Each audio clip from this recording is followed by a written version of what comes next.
મને જો સ્પોર્ટ્સ રમવા બહુ ગમતા હોય અને હું બહુ રમું છું તો મારા સાંધા બહુ વહેલા ઘસાઈ જશે. અમુક ઉંમર સુધી ખેલકૂદ આપણે કરવું જ જોઈએ, પણ અમુક ઉંમર પછી કુદાકુદીની ગેમ હોય એ ના રમવી જોઈએ. શું રેગ્યુલર એક્સરસાઇઝ કરીશ તો મારા સાંધા વહેલા ઘસાશે?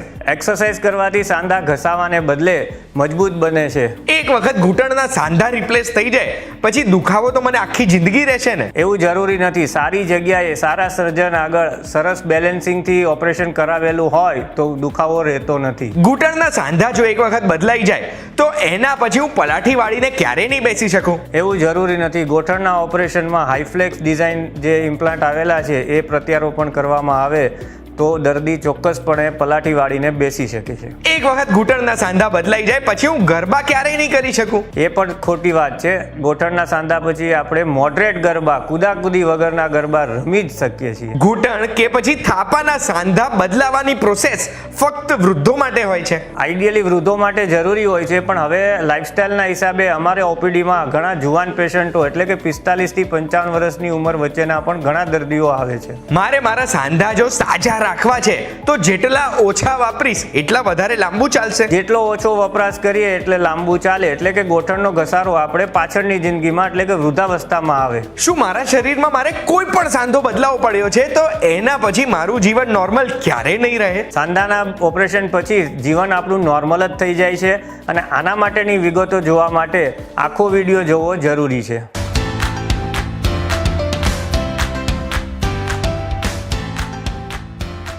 એક વાત કહું, આપનું સ્વાગત છે. મારું નામ છે ગુંજ ઠક્કર અને તમે સમજી જ ગયા છો કે સાંધાને લઈને મને ઘણા બધા પ્રશ્નો છે, અને આ પ્રશ્નો પૂછવા માટે અમદાવાદથી સ્પેશિયલી અમે આવ્યા છે રાજકોટ સ્ટર્લિંગ હોસ્પિટલમાં ડોક્ટર રૂપેશ મહેતા પાસે. Thank you so much sir, તમે અમને સમય આપ્યો છે. Thank you Gunj. Doctor Rupesh Mehta senior consultant છે જોઈન્ટ રિપ્લેસમેન્ટના સ્ટર્લિંગ હોસ્પિટલ રાજકોટમાં. જોઈન્ટ રિપ્લેસમેન્ટ સર્જન છે અને જોઈન્ટ રિપ્લેસમેન્ટના ડિપાર્ટમેન્ટના અહીંયા સ્ટર્લિંગ હોસ્પિટલમાં હેડ છે. કેમ? કારણ કે 20 વર્ષથી વધુ એક્સપિરિયન્સ છે એમનો આ ફિલ્ડમાં. 4500 થી વધુ જોઈન્ટ રિપ્લેસમેન્ટ સર્જરીઝ કરી છે અને 500 તો એમણે રિવિઝન સર્જરી કરી છે. એટલે એક વખત જો કોઈએ કોઈ સાંધો બદલાયો હોય એનું જીવનકાલ પતી જાય છે, પછી જે બીજી સર્જરી કરાવવા આવે છે, ફરીથી જોઈન્ટ રિપ્લેસ કરાવવા આવે છે, એ સર્જરી પણ સરે 500 વખત કરી છે. સર, સૌથી પહેલો પ્રશ્ન હું કોઈ પણ સાંધાને લઈને પૂછવા માંગુ છું ને તો એ છે કે કોઈ પણ વ્યક્તિને સાંધો જો આજીવન સારો રાખવો હોય તો એના માટે તમે સૌથી ઇમ્પોર્ટન્ટ સલાહ કઈ આપવા માંગો છો? સૌથી ઇમ્પોર્ટન્ટ સલાહ એટલે કે પ્રિવેન્શન. આના માટે સૌથી વધારે જ્યારે આપણે જુવાન હોઈએ ત્યારે સૌથી અગત્યની વસ્તુ છે કે આપણું વેઇટ, વજન કંટ્રોલમાં રાખવું જોઈએ. કારણ કે વજન વધારે હોય તો એની ઇફેક્ટ બંને ગોઠણના સાંધામાં, ચાલવામાં, દાદરા ચઢ ઉતર કરવામાં આવે અને સાંધાનો ઘસારો વહેલી ઉંમરે આવી શકે છે.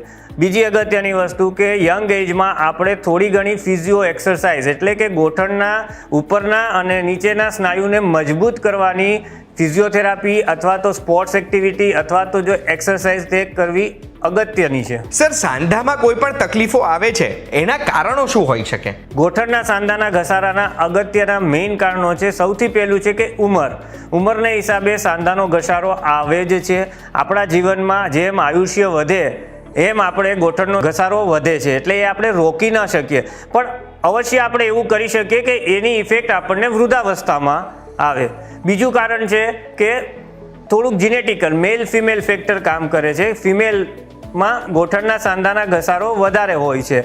ત્રીજું કારણ છે ક્યારેય કોઈને યંગ એજમાં એક્સિડન્ટ થયું હોય અને ગોઠણની ઉપરના નીચેના હાડકામાં ફ્રેક્ચર થયું હોય, એના હિસાબે થોડો ઘણો સાંધાનું અલાઇનમેન્ટ વિખાઈ ગયું હોય તો એમને ઘસારો વહેલો થઈ શકે છે.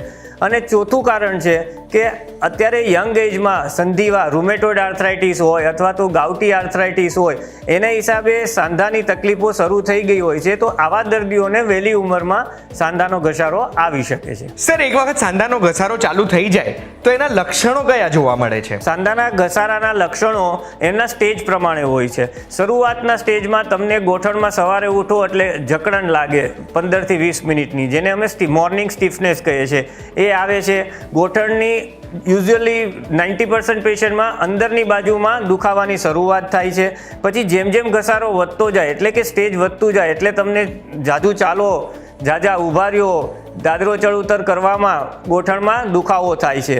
અને સૌથી એડવાન્સ સ્ટેજ એટલે કે છેલ્લા સ્ટેજમાં તમે જ્યારે સૂતા હોય ત્યારે રાત્રે પણ તમને ગોઠણમાં દુખાવો થાય, કીડી ચટકા ભરતા હોય એવા લવકારા થાય, જેને અમારી ભાષામાં નાઇટ પેઇન, રેસ્ટ પેઇન કહેવામાં આવે છે.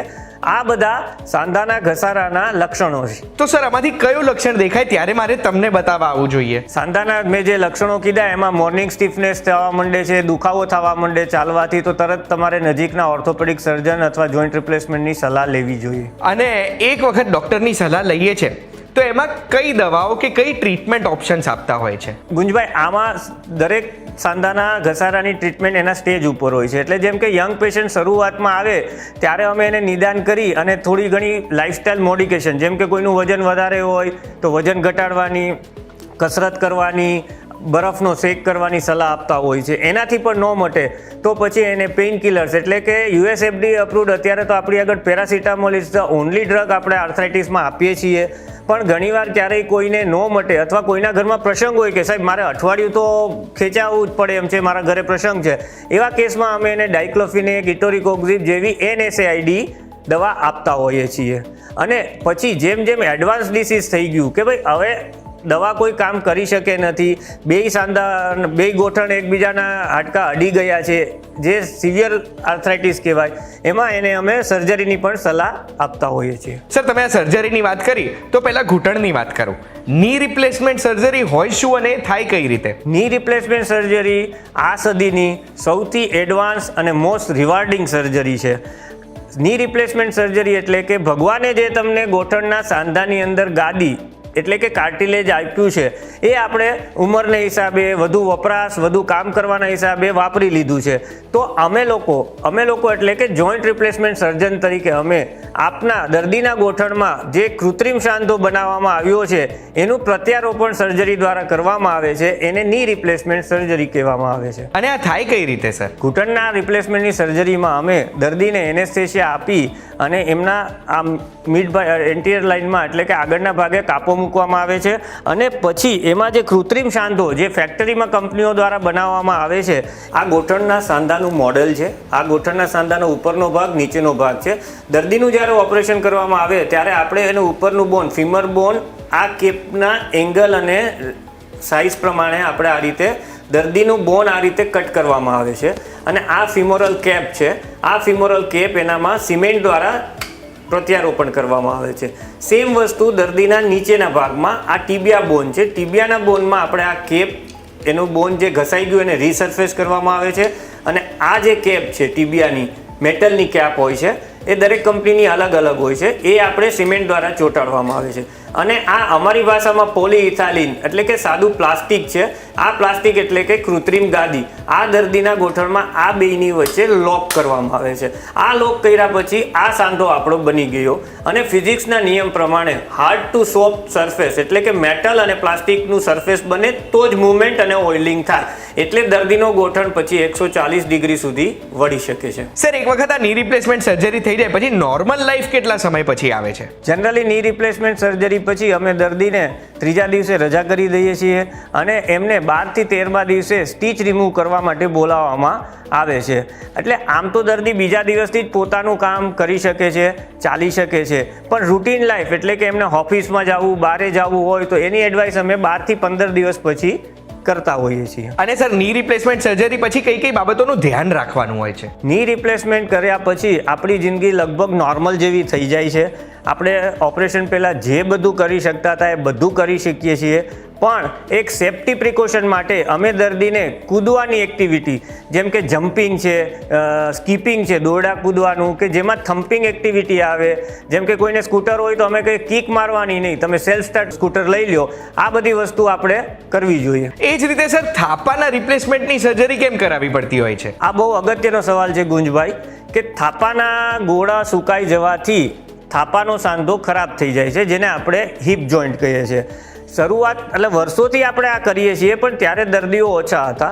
પણ હમણાં કોરોના આવ્યા પછી કોવિડની ઇફેક્ટના હિસાબે અત્યંત યંગ પેશન્ટ એટલે કે 30 વર્ષથી 40 વર્ષની એજના લોકોનામાં કે જેમને કોરોના થયા હોય 1-2 વર્ષ પહેલાં, અત્યારે મારે ત્યાં પહેલી વેવના પેશન્ટો આવવાના શરૂ થઈ ગયા છે કે જેમને કોરોનામાંથી સારું થઈ ગયું પણ કોરોનાની ઇફેક્ટના હિસાબે ગોળા સુકાઈ જાય છે. એટલે થાપાનો ગોળો સુકાઈ જાય તો એના માટે થાપાનો ગોળો બદલાવા સિવાય કોઈ પણ જાતનો બીજો વિકલ્પ રહેતો નથી. અને સર થાપાના ગોળાની સર્જરી કઈ રીતે થતી હોય છે? થાપાના ગોળાની સર્જરી એટલે કે ટોટલ હિપ રિપ્લેસમેન્ટ પણ આવી જ રીતે કરવામાં આવે છે. એમાં દર્દીની સગવડતા એટલે કે દર્દી જોઈ અને સર્જન નક્કી કરે છે કે આગળથી કાપો મૂકો કે સાઈડમાંથી કાપો મૂકો. તેના બે એપ્રોચ હોય છે હિપના, પણ ગમે એ એપ્રોચમાં એના ઇમ્પ્લાન્ટ અલગ આવે છે ની જોઈન્ટ કરતાં. જેમ કે હું તમને સમજાવું, આ દર્દીના હિપ જોઈન્ટ એટલે કે બોલ એન્ડ સોકેટ જોઈન્ટનું મોડલ છે. આમાં આપણે અનસિમેન્ટેડ જ્યારે સાંધો નાખવામાં આવે છે ત્યારે આ એસિટાબ્યુલમ એટલે કે રકાબી ગુજરાતીમાં છે અને આ ફિમોરલ બોન છે. આ રકાબીનું સરફેસ અમે બ્લીડિંગ થાય ત્યાં સુધી એને આપણે રીમ કરવામાં આવે છે અને અનસિમેન્ટેડ આ એસિટાબ્યુલર કપ મૂકવામાં આવે છે. એની અંદર પ્લાસ્ટિકનું બેરિંગ હોય છે. આ સેમ સ્ટોરી ફિમરમાં આ અનસિમેન્ટેડ ફિમોરલ સ્ટેમ કહેવામાં આવે છે. આ સ્ટેમની ડિઝાઇન અને મટીરિયલ કોટિંગ એવું હોય છે કે આ ઇમ્પ્લાન્ટ દર્દીના બોનની સાથે એની મેળે જ ચોટે છે. આમાં સિમેન્ટની જરૂર પડતી નથી, એટલે એનું આયુષ્ય વધારે હોય છે. અને તમે જે આ પિંક કલરનો બોલ જોવો છો, દેટ ઇઝ એકચ્યુઅલી ડેલ્ટા સિરામિકનો બોલ બનેલો હોય છે. સિરામિક મટીરિયલ એટલું પોલિશ્ડ હોય છે કે એનું આયુષ્ય વધારે હોય છે, એનો ઘસારો ઓછો થાય છે. એટલે સિરામિક બેરિંગ હારે આ યંગ પેશન્ટમાં અનસિમેન્ટેડ હિપ મૂકવામાં આવે તો જનરલી 35 થી 40 વર્ષનું આયુષ્ય હોય છે આ ઇમ્પ્લાન્ટનું. આના બદલે મેટલનો પણ બેરિંગ આવે છે જે સ્ટીલ કલરનું હોય છે. એનું આયુષ્ય 18 થી 20 વર્ષ રહી છે. પણ યંગ પેશન્ટ હોય એમાં અમે એને પ્રિફરેબલી સિરામિક જોઈન્ટ મૂકવાની સલાહ આપતા હોઈએ છીએ. સર આ થાપાનો ગોળો બદલાવાની સર્જરી થાય એના પછી નોર્મલ જીવન કેટલા સમય પછી આવે છે? અત્યારે અત્યંત આધુનિક ટેકનોલોજી આવી ગઈ છે. મિનિમલ ઇન્વેઝિવ સર્જરીથી ઓપરેશન કરવામાં આવે છે. કટિંગમાં પણ હાઈ સ્પીડ બરથી કટ કરવામાં આવે છે. એટલે થાપાના ઓપરેશન પછી પણ દર્દી એ જ દિવસે સાંજે અથવા બીજે દિવસે સવારે ચાલી શકે છે અને 10 થી 15 દિવસમાં એમની નોર્મલ રૂટીન એક્ટિવિટી કરી શકે છે. અને સર આ થાપાના રિપ્લેસમેન્ટની સર્જરી પછી કઈ કઈ બાબતોનું ધ્યાન રાખવાનું હોય છે? થાપાના ઓપરેશન પછી પણ આપણે દર્દીને જમ્પિંગ એક્ટિવિટી કૂદાકૂદી કરવાની ના પાડતા હોય છે. અને થાપાના ઓપરેશન પછી એડિશનલ સ્કોટિંગ એટલે કે ઉભડક ન બેસવાની સલાહ આપતા હોય છે. અને મેઇન વસ્તુ એ જ છે કે ઉભડક ન બેસવું એટલે કે દર્દીને વેસ્ટર્ન ટોયલેટ વાપરવાની સલાહ આપવામાં આવે છે. સર તમે 20 વર્ષથી આ જ લાઈન સાથે સંકળાયેલા છો, તો હવે મારે જાણવું છે કે આ છેલ્લા 20 વર્ષમાં તમે સર્જરીઝમાં અને ટેકનોલોજીમાં કયા કયા બદલાવ જોયા છે? ગુંજભાઈ, આ ટેકનોલોજી અત્યારે એટલી બધી એડવાન્સ થતી જાય છે. જેમ બીજા બધા ફિલ્ડમાં પણ આવે છે ટેકનોલોજી, એમ અમારા ફિલ્ડમાં પણ દર 2-3 વર્ષે નવું કંઈ ને કંઈ આવતું હોય છે. તો સાંધાના ઓપરેશનની ટેકનોલોજીમાં ઘણા બધા ચેન્જીસ આવે રાખે છે. જેમ કે પહેલું આપણે આ ઇમ્પ્લાન્ટ એટલે કે જે આપણે આ વસ્તુ કૃત્રિમ સાંધો નાખશું એની ડિઝાઇન ઘણા ટાઈમે અનુભવ પ્રમાણે બાયો એન્જિનિયર બદલાવતા રહે છે. જેમ કે ટ્રેડિશનલ ની ઇમ્પ્લાન્ટ આવતા એટલે આપણે સાંભળવું હોય કે ભાઈ ગોઠણના ઓપરેશન પછી પલાઠી નહીં વળે. એ તદ્દન વાત સાચી હતી, પરંતુ જ્યારે કન્વેન્શનલ ઇમ્પ્લાન્ટ નાખવામાં આવે ત્યારે 90 થી 95 ડિગ્રી જ ગોઠણ વળે. બેરિંગની ડિઝાઇન એ પ્રમાણે બનાવવામાં આવેલી હતી. હવે દર્દીઓની ડિમાન્ડ વધતી ગઈ, ખાસ કરીને એશિયન પોપ્યુલેશનમાં. એટલે નવી જે ડિઝાઇન આવી જેને અમારા ભાષામાં હાઈફ્લેક્સ જોઈન્ટ કહીએ છીએ, આ હાઈફ્લેક્સ જોઈન્ટની ટેકનોલોજીથી દર્દીનો ગોઠણ 140 ડિગ્રી સુધી વળી શકે છે. આ વાત થઈ ઇમ્પ્લાન્ટની. બીજી વાત આવ્યું સર્જિકલ એપ્રોચીસ. જે પહેલાં આપણે કરતા જૂનવાણી કન્વેન્શનલ ની રિપ્લેસમેન્ટમાં, એમાં ગોઠણના ઉપરનું સ્નાયુ એટલે કે ક્વાડ્રિસેપ્સ ટેન્ડનને કટ કરી પછી જગ્યા આપી અને પછી ઢાંકણીનું પ્રત્યારોપણ કરવામાં આવતું હતું અને પછી એ ટેન્ડનને રિપેર કરવામાં આવે. હવે સિમ્પલ નિયમ છે કે કોઈ પણ સ્નાયુને કટ કરવામાં આવે પછી એની તાકાત તૂટી જાય. એટલે ગોઠણના ઓપરેશન પછી કસરતની જરૂર એટલે પડતી હતી કે એ સ્નાયુની તાકાત પાછી રિગેઇન કરવા માટે. હવે જે નવી ટેકનોલોજી કે જે અમે વાપરીએ છીએ એને સબવાસ્ટસ એપ્રોચ કહેવામાં આવે છે. સબવાસ્ટસ એપ્રોચ એટલે કે આમાં ગોઠણના સ્નાયુને કટ કરવામાં આવતા નથી, એને લિફ્ટ એટલે કે ઊંચો કરી અને ઢાંકણીનું પ્રત્યારોપણ કરીએ છીએ. એટલે ઓપરેશન પછી સ્નાયુની તાકાત હતી એવી ને એવી જ રહી છે. એટલે ઓપરેશન પછી અગત્યની કે ફિઝિયોથેરાપી કરવાની જરૂર રહેતી નથી. ત્રીજી વસ્તુ છે કે આમાં હવે આ જમાનો આર્ટિફિશિયલ ઇન્ટેલિજન્સનો છે, તો સર્જનોને મદદ કરવા માટે કમ્પ્યુટર, નેવિગેશન, રોબોટ આ બધી ટેકનોલોજી અત્યારે આવી ગઈ છે. હવે આ નેવિગેશન વાપરીએ પહેલી વસ્તુ જે એડવાન્સ ટેકનોલોજી છે. તો એનાથી જ્યારે અમે ગેપ બેલેન્સિંગ કરતા હોય, અલાઇનમેન્ટ કરતા હોય, ત્યારે 1 mm ફેર હોય તો સર્જનને નરી આંખે એ ન દેખાય. એ આપણું નેવિગેશન પકડી અને ઓન ટેબલ સર્જનને હિન્ટ આપે કે ભાઈ આમાં આ બાજુ 1 mm ગેપ વધારે છે, તો આપણે એ વસ્તુ ઓન ટેબલ રેક્ટિફાઈ કરી શકીએ. એનાથી પણ એડવાન્સ ટેકનોલોજી કે હવે રોબોટ આસિસ્ટેડ ની રિપ્લેસમેન્ટ આવી ગયા છે કે જેમાં બોનનું કટિંગ રોબોટ દ્વારા કરવામાં આવે છે અને સેમ નેવિગેશનની ફિલોસોફી ગેપ બેલેન્સિંગ એ તો સેમ રહી છે, પણ જ્યારે રોબોટ કટિંગ કરતો હોય હાઈ સ્પીડ મિલર કે બરથી, તો તમારું બોન 1 mm પણ આડાવડું, સપોઝ મારે 8.2 mm બોન કટ કરવું છે તો it is equal to 8 mm જ કટ થાય. ઘણીવાર આપણે હાથે કરીએ તો 8.2 નું 8.3 કે 4 જેવું કપાઈ જતું હોય છે, જે માનવીય એરર છે એ રોબોટમાં નહીવત થઈ જાય છે. સર, હવે ઘૂંટણના રિપ્લેસમેન્ટને લઈને બીજો એક પ્રશ્ન લોકોને થતો હોય છે કે એક વખત જો રિપ્લેસમેન્ટ કરી દઈએ પછી આજીવન દવાઓ ખાવી પડે અને ડૉક્ટરને દર 2-3 મહિને મળવા જવું પડે. આ તદ્દન ખોટી વાત છે. આ ની રિપ્લેસમેન્ટ સર્જરી આપણે બાયપાસ સર્જરી જેવી સર્જરી નથી. જેમ કે તમે બાયપાસ સર્જરી કરાવો પછી તમારા કાર્ડિયાક સર્જન તમને મહિના પછી બોલાવે, પછી અમુક બીપીની દવા અથવા તો બ્લડ થિનર તમારે લાઈફ લોંગ લેવી પડે.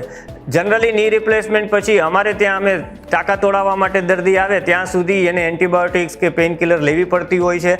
એના પછી અમે પેશન્ટને 1 મહિને બોલાવીએ અને કહીએ છીએ કે હવે તકલીફ હોય તો જ પાછા આવજો, કોઈ પણ દવાની જરૂર નથી અને ખાલી જે બધી પ્રિકોશન કીધા હોય એ જ રાખવાની જરૂર હોય છે. એટલે રૂટીન ફોલોઅપની પણ આ સર્જરીમાં જરૂરત રહેતી નથી. સર, હવે લાસ્ટ પ્રશ્ન થોડો પર્સનલ પૂછવા માંગીશ. તમે તમારા સાંધાનું ધ્યાન રાખવા માટે શું કરો છો? દરેકના સાંધા એક જ સરખા હોય છે, મારો, તમારો કે આપણા વ્યુઅર્સના. દરેકના સાંધાને ધ્યાન રાખવા માટે અગત્યની 3 જ વસ્તુ છે મિત્રો. આપણે આપણા વજનને કંટ્રોલમાં રાખવાનું, થોડી ઘણી એક્ટિવિટી, જ્યારે આપણે યંગ હોય અને આપણને ગોઠણમાં દુખાવો ન હોય તો જેવો તમારો શોખ, થોડુંક રનિંગ છે, સ્વિમિંગ છે, થોડુંક સ્પોર્ટ્સ કોઈ પણ આપને ગમતું હોય એ રમવું અગત્યનું જરૂરી છે. Thank you so much sir, તમે અમને સમય આપ્યો અને દરેક પ્રશ્નનો જવાબ આપ્યો. આપણે મળ્યા હતા ડૉક્ટર રૂપેશ મહેતાને, જે જોઈન્ટ રિપ્લેસમેન્ટ વિભાગના હેડ છે સ્ટર્લિંગ હોસ્પિટલ રાજકોટમાં. એમ તો મેં દરેક પ્રશ્ન સરને પૂછી જ લીધા છે, પણ જો કોઈ પણ પ્રશ્ન પૂછવાનો રહી ગયો છે તો તમે કમેન્ટમાં પૂછી શકો છો કે પછી સ્ક્રીન ઉપર દેખાય છે એ નંબરમાં ડિરેક્ટલી સ્ટર્લિંગ હોસ્પિટલમાં કોલ કરીને પણ પૂછી શકો છો. આ વિડીયોની માહિતી બહુ જ અગત્યની છે. આપણા સાંધા આપણને બહુ આગળ લઈ જાય છે અને બસ મારી એટલી જ આશા છે કે આ વિડીયો જોયા પછી તમે બહુ જ આગળ વધો. આવી જ માહિતી જો તમને ગમે છે તો VTVGujarati.com પર એક વાત કહું, જોતા રહેજો. આપણે ફરી મળીશું. ધન્યવાદ. Thank you sir.